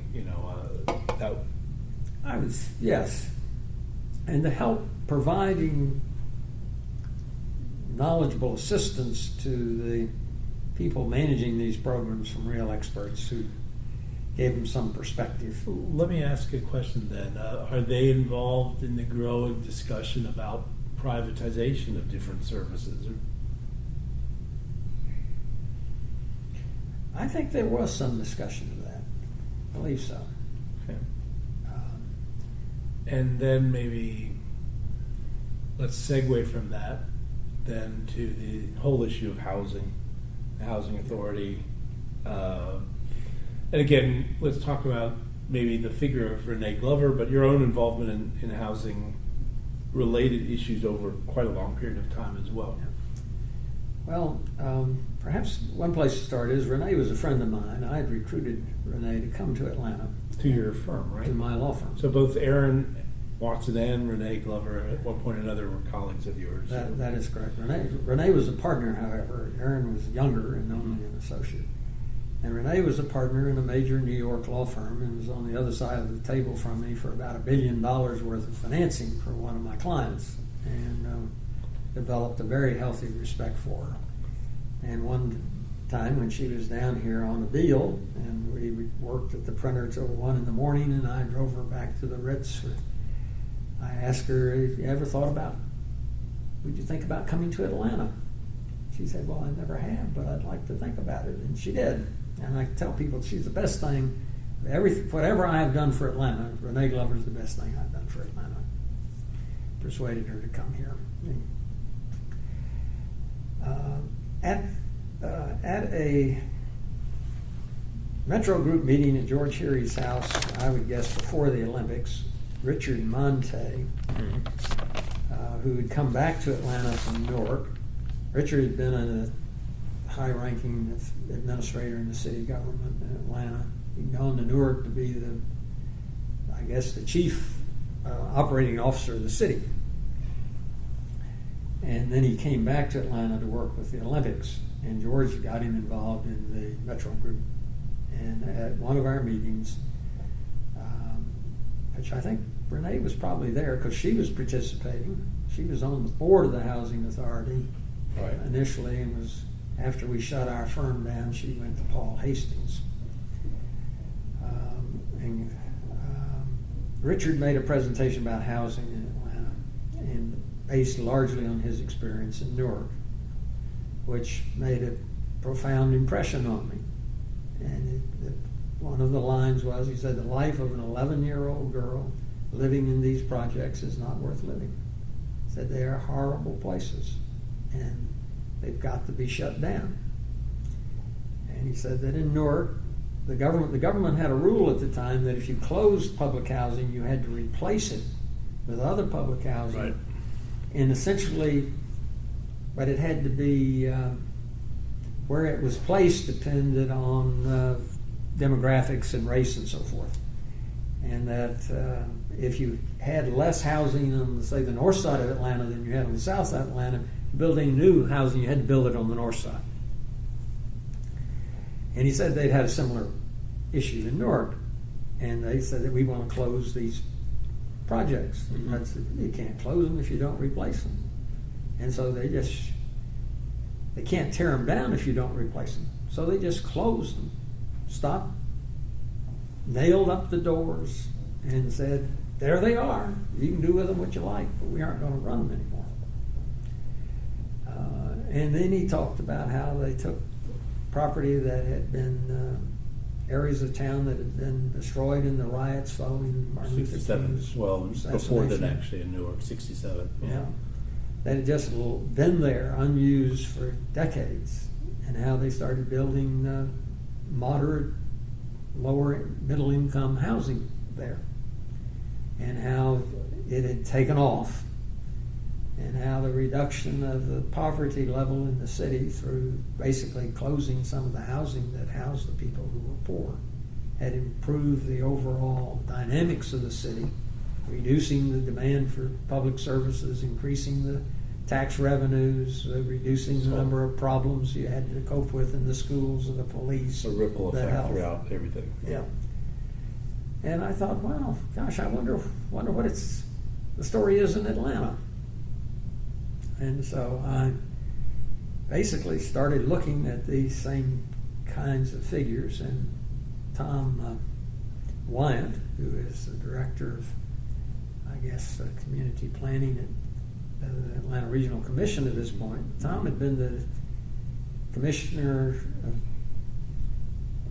in the city government, and he became the deputy director of Research Atlanta, and then he became the director of Research Atlanta, executive director of Research Atlanta. Then he went back to the regional commission. He was back there, and he was very helpful to me in terms of finding the factual information that was included in the report, the speech I gave to the Rotary Club in April of 1997 on this subject. And it was a pretty sobering picture. How the poverty level in Atlanta was the 5th highest in the United States. It was exceeded only by Detroit. Compton, California. Or No, whatever. not even Compton, California. It was Detroit, New Orleans, Miami, and Cleveland, I think. Uh-huh. And we had by far the highest concentration of public housing of any city in the United States. We had the 5th largest number of units. We were the 36th largest city. Only New York, Chicago, Philadelphia, and Baltimore had more units of public housing than Atlanta. Plus, Atlanta had layered that with 221d3 housing up one side and down the other, which I myself had been involved with early in my career, the Butler Y homes and James Jackson Parkway. And then the trends in terms of families with children had just it had dropped by 2/3, and the number of children in the schools had dropped from 125,000 or so to about 50,000. The number of black students in the schools had dropped from over 75,000 to below 50,000. There was this massive migration of the middle class out of the city of Atlanta. And the result, the only people who could afford to live here, taxes were high, the schools were poor. So the only people who could afford to live here were people who were rich and people who were poor. David Soquist wrote a book, which I think... The Atlanta Paradox. Yeah, which isn't a paradox at all. If I'd had the time, I would have written another book. And David and I have argued about this. But it's not as though the poor people who were living in Atlanta were always the same poor people living. Tremendous turnover. It's not that you've got some group of people that are just sort of enslaved and imprisoned in Atlanta and they've been there forever. Those people are constantly moving out. People are moving up. They're moving away from Atlanta when they move up. And new people are coming in from around the southeast. And that was one of the sobering statistics. Every major city in the southeast metropolitan area had a decrease in their poverty population except Atlanta. And we all know that the chambers of commerce in other cities were giving free one-way bus tickets to Atlanta to get rid of their poor people. And we know that Charlotte tore down all their housing for poor people. You know this story. There's a front page story on the magazine, Sunday magazine of the New York Times, about a guy from Boston who moved to Charlotte. And he was a great reformer. And he looked around. He said, look at all these poor black people living in this terrible housing. We've got to tear it down. And the city fathers just sat there grinning from ear to ear and say, gosh, you really got to, do we have to tear all this stuff down? And they tore it all down. There wasn't any place for poor people to live in Charlotte. So the poverty level in Charlotte is something like 11%. Atlanta, it's 28%. Talk about a difference. Charlotte's police department had a budget about half of Atlanta's, and it had a substantially lower crime rate. And you could go on and on, whether it's the schools or the health care and so on and so forth. There are enormous advantages to a city to have a relatively low percentage of poor people living there. And once you get above a level of 20% or so, and you can look around you all over the country, it becomes unmanageable. It just isn't possible to manage that concentration. And you look around Atlanta, the poverty level in these suburban counties around Atlanta is very low. Some of them below 5%, I think, if I recall correctly. And here we are at almost 28%. So, and the only way to fix it was to reduce the housing for the poor in Atlanta. And that was a very hard point for a lot of people to swallow. And the other side of the coin is, if you want to help people, you got to make the other folks do their share, because concentration in one place doesn't help anybody. Well, how are you going to do that? Well, it's happening. One thing you do is do what the city of Atlanta has done, the Public Housing Authority. You tear down your units. And the federal government finally got the message and started granting authority to the Housing Authority to tear down units and not replace them. And they took a place like Techwood and Clark Howell, which I think had about 1,400 units of public housing, reduced it to about 900.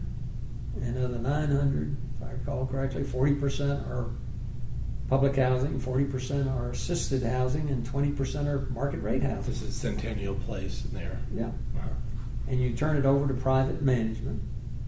And why do that? Well, Renee told me once, I asked her about it. She said, we found out that many of the people on our staff who were supposed to be doing repairs couldn't read. And so we'd give them instructions every morning, here are your instructions, do this today. And the Lord knows what they did, but since they couldn't read it, they couldn't do it. So they turned the management over to a large extent to private managers. And it's reduced the concentration, improved the quality of the housing. And the key from her point of view, and I'm sure is correct, is to provide personal assistance to the poor people living in the units to help them get jobs, get educated, improve themselves, learn how to live in the housing that they've got. I'm going to play devil's advocate just for a minute and ask about issues of displacement and ask about, I think you proposed sort of rent subsidies for a year or something like that in alternative housing and so forth. Well, there are vouchers. People are given vouchers, and there's some dispute about vouchers, but it does permit people to move out of the ghetto and find other housing.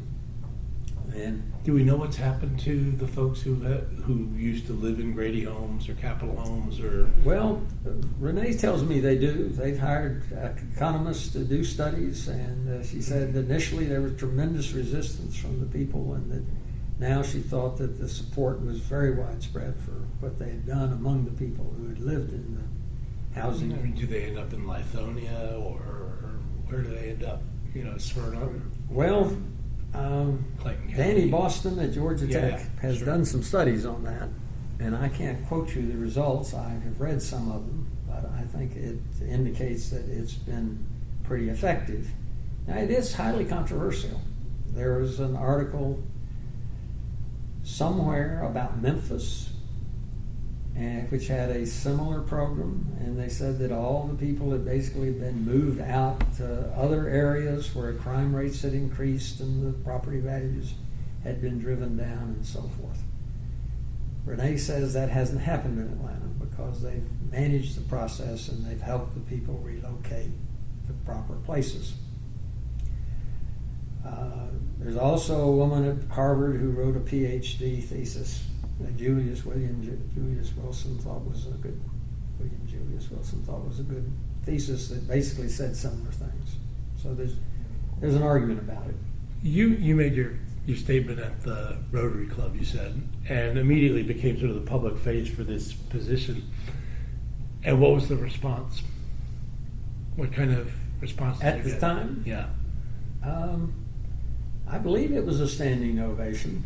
Oh, well, no, not at the time. I mean, Yeah. not at the Rotary Club, but I mean, sort of months subsequent to that. Well, there were people who disagreed, and I remember I spoke at some event sponsored by the homeless organization, whatever it's called. The Atlanta Committee for the Homeless Yeah. and BD. BD, yeah. I was quite surprised how mild the response was. I fully went prepared to Going into the Lions Den. wear my armor and hope for the best, and it was very polite, Huh, interesting. which surprised me. And I think when it gets down to it, Richard Monte's comment that the life of an 11-year-old girl in these communities isn't worth living comes home. What I did cite in the speech was a study done in Chicago where the courts had forced the housing authority to tear down some housing and give vouchers.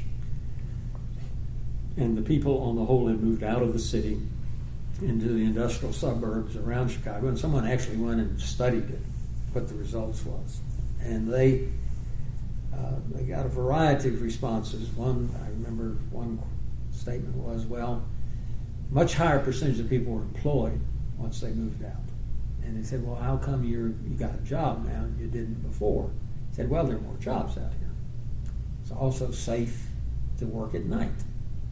I couldn't go out of my apartment after sundown. I can get a nighttime job now, and it's safe. I used to have to go watch my kids at school because the schools weren't safe. I don't have to do that anymore. My kids can go to school, and it's okay. And there was another very telling comment. Like he said, well, you're expected to behave differently out here. If you want to fit in and get along, you can't behave the way you behave back at the project. There's a different way of behavior back there that you had to fit in. And out here, it's different. Now, did Renee buy into this at the beginning when she was a member of the AHA board? We never talked about this. Really? No, I never sat down and tried to persuade her this is what they ought to do. I think it already started with the Centennial Project. Place, And then Tom Cousins came along with the East Lake Commons, East Lake Project, which was maybe even before then. And I think they started seeing tremendous results and differences. And so they just got up a full head of steam to push it all the way through. What have people like, a range of homeless advocates, Miss Beatty, I can think of other people, that network of folks, who I would imagine have some disagreements with this idea, I expect they do. Yeah. Have you caught heat directly from, Ed Loring or Open Door community folks, or? No, I hadn't heard from anybody. Maybe just that I'm so low profile, they don't bother. So now, if you're looking back at the roots of the situation, of why Atlanta had such a high concentration of poor people living in public housing, it's a story that goes way back at some level. And so if you're looking at the roots of that, what are some of the things that you would sort of point to? And then maybe along the way, kind of looking back, would there have been sort of other routes to have taken at various junctures in Atlanta's history? Well, I think the answer is quite simple. We had housing for poor people, and we had medical care for poor people. And you see... Public housing at its origins, the New Deal was for the respectable poor. It was for the middle. And you had to work, and you had to have a reference, and so forth. And that's the 30s, and it was a godsend for those folks who were there, and it was an upgrade in their housing, and so forth. That's absolutely true. Techwood homes, absolutely University true. homes. And I tell you my Jasper Dorsey story. Jasper Dorsey. He told me once that his mother ran one of the public housing projects for the city of Marietta, and he had grown up in the project himself. And he said in those days, if somebody called Ms. Dorsey at 2 a.m. and said, my husband's down here beating me, or my boyfriend, she said she'd put on her robe, she'd march down there and throw him out. And somewhere along the way, I guess really during the Nixon administration, I think, all the rules changed. And the whole sense of the right of the community to discipline the people in the projects disappeared. Whether that had a nefarious purpose or whether it was just happened, no one knows. But public housing became a stigma instead of something that was... Well, it became a place for people who were unemployed. The whole idea that it was decent housing for people who were the working poor. Poor went away, and it became largely, not exclusively, but largely housing for the unemployed. And this whole drug thing that came upon us in about the 80s, that same time certainly festered and took advantage of the public housing projects. And there must have been something also with the planning of the projects in the 50s too. It seems to me that East Lake Meadows, Bowen Homes, these 50s Perry Homes. Well, actually, East Lake Meadows, I think, would have been the late 60s. That late. But again, in these really remote parts of Atlanta with no amenities nearby, and now, I mean, I was Well, just that was part of it. The size of them, they were 5,000 You know, we people. still have that project over here in Piedmont, in Hensley Park. At Piedmont, on the corner, there's a small U-shaped Oh, yeah. red brick apartment house there that has 25 or 30 units in it. It's Atlanta Public Housing. Has Mhm. been for decades, and it's never been a problem. Mhm. It has something to do with the The size concentration and the location too. I mean, way out in the middle of nowhere, and the where- traffic, who comes and who doesn't come, and there wasn't even a grocery store near East Lake Meadows, or 7 miles away from the downtown, or yeah, it's, and Perry Homes. I mean, Same way. same kind of yeah. Bankhead. Well, I told you about the Butler Y Homes. I think, Yeah. when we talked Yeah, yeah. before, but there was serious effort made to make that a livable community with a lot of support, and it utterly failed. Wheat Street Towers, though, worked, or didn't it? I mean, that was sponsored by think Wheat so. Street Baptist Church. I mean, that. But I believe they're about to tear really? that down. I think it's. Really? Yeah, I think Renee told me. In fact, we had lunch last week, or dinner, and I talked with her. She can obviously speak for herself, but I said, "What are you going to do once you get all the public housing down? What are you going to do about the 222D3?" Or Section 8. Yeah. Yeah. Who's going to deal with that? Because that's a problem. And she said, well, they were trying to figure out how to help with, because many of the sponsors who had put that housing up and still had held on to any of it, though most of it's been taken over by the government, were concerned about how to deal with it. Well, Bowen Homes is now gone. I guess the only big one is Bankhead Courts is the one big project that's. Yeah, I think they must have started on it because they had a ceremony last week That was at Bowen Homes. at Bowen Homes, and Yeah. they said that was the start of the tearing down the last one. Yeah, I thought the Bankhead Courts was still Well, maybe. maybe Bowen Homes is the last one, but it's certainly. I mean, that was also a multi-thousand unit Big place, and Yeah.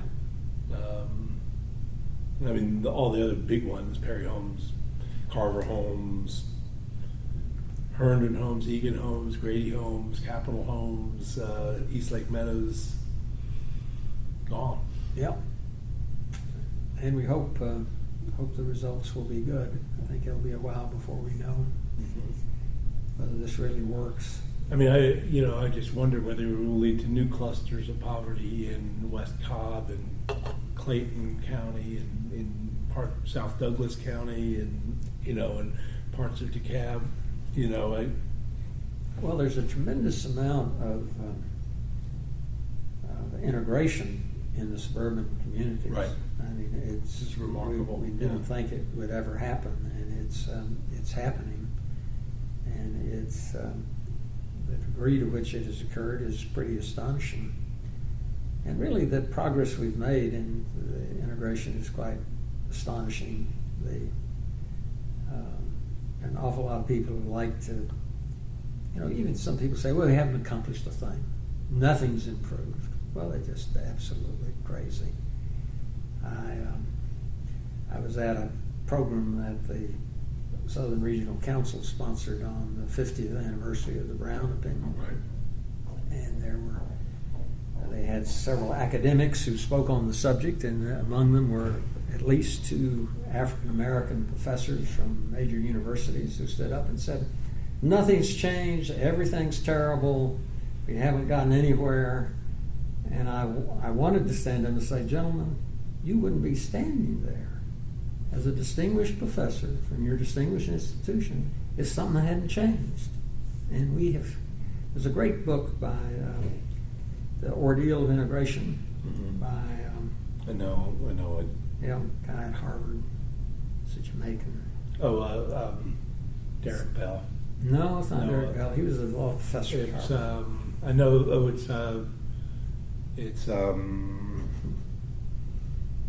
It's an anthology, right? It's No, it's a book that he wrote. He's written a series of books. Orlando Patterson. Yes, it's Orlando Patterson. Yeah, and obviously we have an enormous amount left to do, But to say we've made no progress at all is just crazy. We've made an enormous amount of progress in what is relatively a very short period of time. Well, let's conclude kind of on that low note of sort of looking back on a 40-something year career, 50-year career almost in civic affairs here. Some of the accomplishments, some of the things you're proud of, some of the disappointments, sort of a reflection back on the very tangible changes that have occurred and perhaps those that haven't occurred, or where there's still a lot of work to do. As you kind of consider that. Well, I think one of our continuing problems is in the Atlanta region is the very large number of jurisdictions and governments and school systems, and the fact that they're all kind of, like most of us, out for ourselves, and the inability to come up with a sensible transportation plan is a perfect example of this. I saw that the reapportionment that's likely to occur with the next census will increase the amount of representation in the Atlanta metropolitan area, not in knock your socks off 3 or 4% shift, but should make a difference. Mm-hmm. But the truth is that we'll never be able to bridge these gaps until we have leadership, in my judgment, from the state government. That really thinks of things in a regional kind of...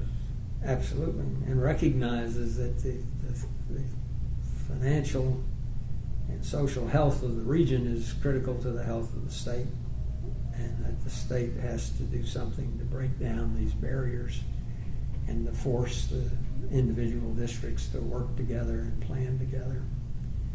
You get some of that through the Atlanta Regional Commission and federal requirements for highway funding, for instance. But it's the fact we can't create an aviation academy, we can't create an energy or power academy for kids in multiple school districts in the Atlanta region. The fact that the state proposes putting an aviation academy for the metropolitan Atlanta area in Noonan, for heaven's sakes, where it's not even connected to the public transportation system. How is anyone else but the people there going to benefit from it? We have all these, the state has, of course, a lot of community colleges, or technical colleges they're now called. They're disproportionately scattered around the state. They're not concentrated where the people are. And they have their own little fiefdoms to protect as well. They do indeed. And the whole water issue, you hear people talking about it, saying it's really between the farmers in South Georgia who use more water than the whole metropolitan Atlanta area put together. And how do we ever overcome all that and think in the total public interest? We've perfected special interest politics. The only way to get anything done is to have a special interest group and organize and focus on your issue, but in the process you're always missing something else because there's so much overlap. And also the not in my backyard politics. Oh, there's plenty of that. It does seem, we'll see what happens in the next state election and so forth, but obviously it seems that there's been more awareness of the need to address issues on a regional basis in the last decade or so, I guess. But again, back to sort of things that, when you look back, these are real tangible accomplishments that, with groups that I was associated with and so forth, things that, if you were to kind of identify some of the key real steps forward that you played a role in, I'd like to hear that. Well, that's a fairly disappointing thing, I think. I have people say to me, well, think how much worse it would be if people hadn't been active. Yeah. I don't find that too terribly encouraging. The schools are certainly better, and I think there's some hope that they will get better yet. It's a considerable challenge. I think the Small Schools Initiative is an interesting one. It is. It runs, of course, counter to the cost Yeah. problem, and we've already got among the most expensive schools in the country, and we aren't getting value for our dollar. We've just been able to keep loading it on. We spend we'll spend $1.5 billion on our school buildings in the city of Atlanta when this last sales tax is used up, and for less fewer than 50,000 students. And it's an extraordinary amount of money, and they're beautiful. I went to see Grady High School, my 50th reunion a few years ago. They rebuilt it completely inside. They tore everything out and started all over except the walls, and it's magnificent. But does that improve education? Does that make the kids better educated? I don't know. We haven't figured out how to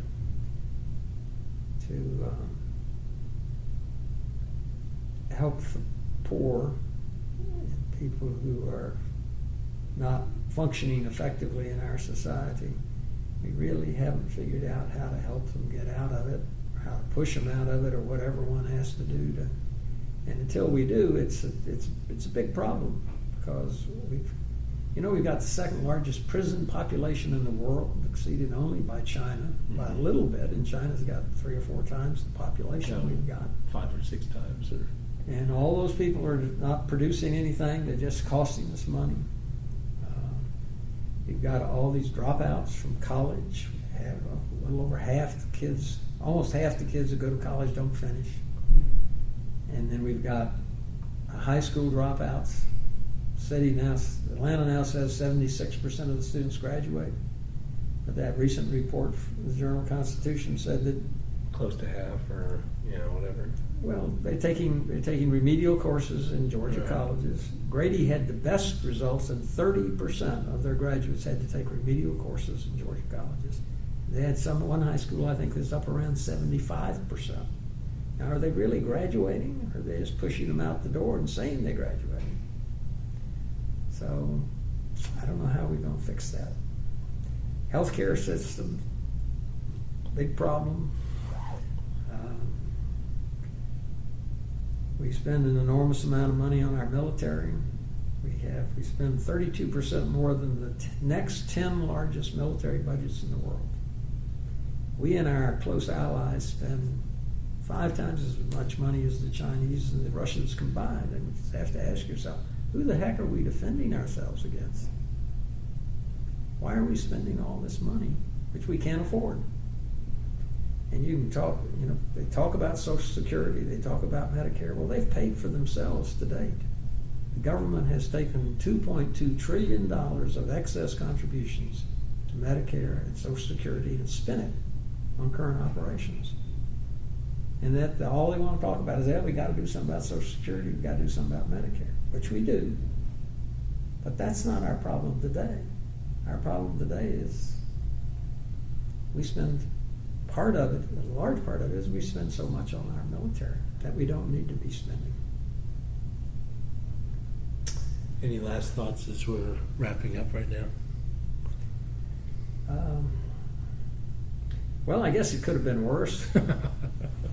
And there's certainly, Atlanta has benefited from having a large number of very public-spirited people who wanted to make it a better place to live, not just for themselves, but for others.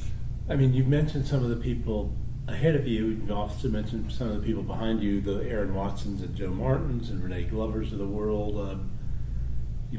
From your perspective, do you see a cohort in their 20s and 30s now surfacing, who are sort of stepping up in some ways, and engaged in community service and. Well, I don't see them myself, but I hear they're there.